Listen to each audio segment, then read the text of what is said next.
And so if for me to destroy my business, I would make sure that I would never let anyone know about my stuff. Okay, well then what would I do to invert that? I would let as many people as humanly possible know about my stuff.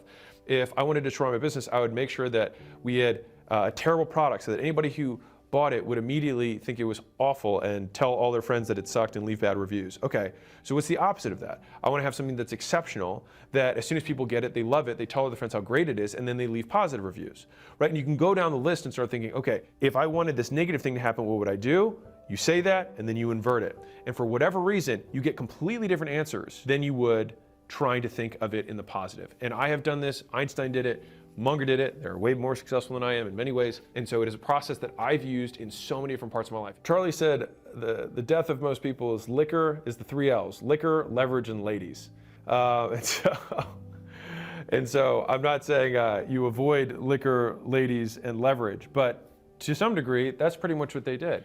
They never took on excessive debt beyond what they could very reasonably cover. They didn't philander, like obviously Warren had 2 wives, he had his own setup, but they weren't running through many, many women.